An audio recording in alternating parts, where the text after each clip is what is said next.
তো হাদিসটা এবার শুনি।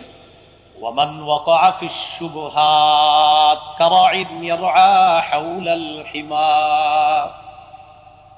ইউশিকু আইয়ুওয়াকিআ। এক বাদশার একটা দেয়াল আছে, দেয়ালের সামনে লেখা সংরক্ষিত এলাকা। এই এলাকার আশেপাশে ছাগল চড়ানো যাবে না, গরু চড়ানো যাবে না।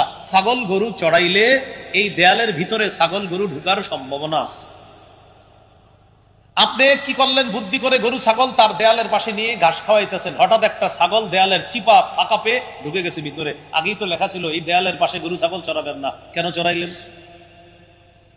তাহলে বোঝা গেল দুনিয়াতে এরকম কিছু জায়গা থাকে যেখানে প্রবেশ করা নিষেধ। তাই ওখানে বলা হয় যে এখান থেকে 100 হাত দূরে থাকুন, 1000 হাত দূরে থাকুন। কেন?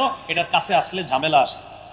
রাসূলুল্লাহ সাল্লাল্লাহু আলাইহি সাল্লাম বলেন, আলা ইন্না লিকুল্লি মালিকিন হিমা, প্রত্যেক বাদশার একটা সীমারেখা আছে।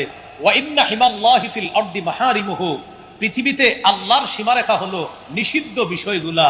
এই নিষিদ্ধ বিষয়গুলার ব্যাপারেও আল্লাহর বিধান হলো এটার কাছেও যায় না। রাখাল যেমন ওই দেয়ালের কাছে গেলে তার ছাগল দেয়ালের ভিতরে ঢুকে যাওয়ার সম্ভাবনা, এটার ভিতরে যে কোনো সমস্যা ঘটতে পারে। আল্লাহর হারাম বিষয়গুলার কাছে যদি তুমি যাও, হতে পারে ওই হারামের মধ্যে তুমি জড়িয়ে পড়ো।